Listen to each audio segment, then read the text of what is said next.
Do you think you're going to get the best version of Jon Jones? Do you think he's taking this as serious as he should, given how dangerous of a man you are? Or do you think you're getting maybe Jon Jones, who's maybe not as prepared as well like he has for other fights? No, I think he's kind of, guns blazing and, but so if you need bro code fiction, I guess you would say. I mean, like, it's tough. It's a tough fine line because, like, some people thought people function. Like, funny story. Like, I've known people who are brainiacs, but they smoke a ton of weed, but they're just smart. You know what I mean? Like, they're like cum laude, as I say, like top of the class.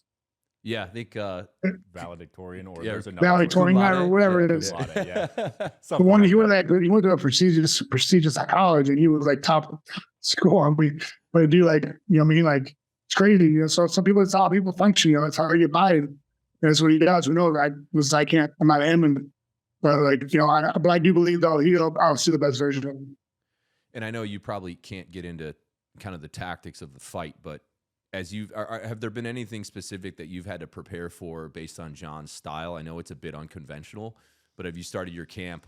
Is it been pretty straightforward, or are there certain areas or aspects that you focused on?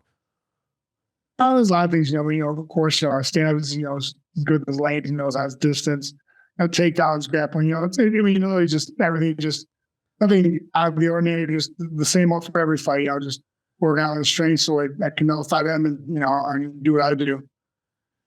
And as you get closer so when does your camp officially end? I would imagine there's a bit of a taper that starts to occur towards the end of it. Yeah, like the week before, sure. Like we have before that, just lemon virus. We still go hard, but nowhere to like not beating up the body. It's more conditioning and just technical work. Okay. And then when will you get into the city? Like, will you get in on like Wednesday and kind of get acclimated and settled? I think either Monday or Tuesday, because usually like the last couple times I've gone to ESPN, before COVID, we would go to ESPN or something like that. I do interviews, so it just depends on Monday or Tuesday.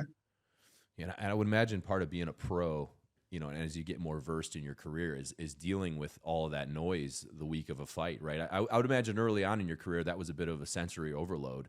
You got to jump on ESPN, do an interview, and then jump to this, and then you got to do, all the press, and then you still got to get probably a training session in, and then you're sleeping in a hotel, and you're off your routine. Have you been able to dial that in pretty well now that you've been there, done that? Yeah, I mean, it's not too bad. In the beginning of my career, I hated interviews. I hated doing it. That was like one-word answers. Like, this is the worst interview ever.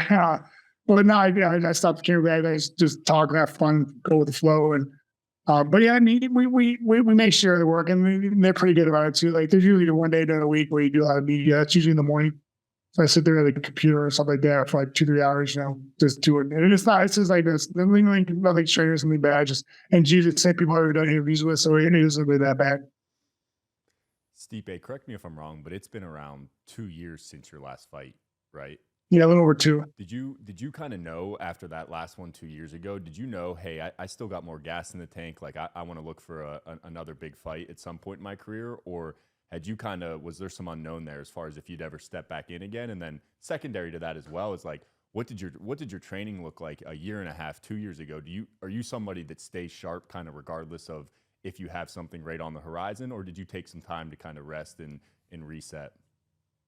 Well, I with after last fight, I don't know what I'm going to do after every fight. Like, I always thought about retiring even after my first UFC 136. I mean, it's always the part of your mind, but I always wanted to fight the best. I wanted to get that trilogy with Francis before it didn't work out. And so, Jon Jones is there too, and he was coming up to heavyweight. So I'm like, man, I want to fight this guy. And, why not? I mean, I want to fight the best. Let's do it. And so, yeah, I mean, I was just happy because you don't know what's gonna happen, man. Like, life's weird, man. It's gonna have faith and have patience, and it worked out well in the way it did. When did those talks initially start? Has it been, because I know that contract negotiation is probably always a pain in the ass, but how long ago did you start to hear whisperings that there was potential for that? Well, there's always a whispering. A couple times they said yes, and then they went a different direction. I mean, it's their business. They got to make sure it works for them too as well. And so, finally they all worked out, everything lined up perfect, and now we're in New York here. November 11th. Veterans Day, by the way. Yeah, I know. We love that. When we found that out, because for the listeners, we signed Stipe. We were pumped, particularly given his background that we talked about it being a firefighter. It was just the perfect mix. And then our athlete manager, Claire, came in one day and she said, the fight is booked. She's like, you're not going to fucking believe this. And I said, what? She said, Veterans Day, Madison Square Garden. Let's fucking go. And I was like, get out of here. So, I mean, it aligns perfect, man. I got 4 tickets. So I'm going to be ringside, dude. I've never been to a UFC fight. I mean, I've watched a ton, ordered a ton of them on, from watching them from my living room. In sweatpants eating Cheetos like the other guy. But Me too. I'll be there, man. So we're freaking pumped. I can't wait. It's gonna be awesome. Awesome.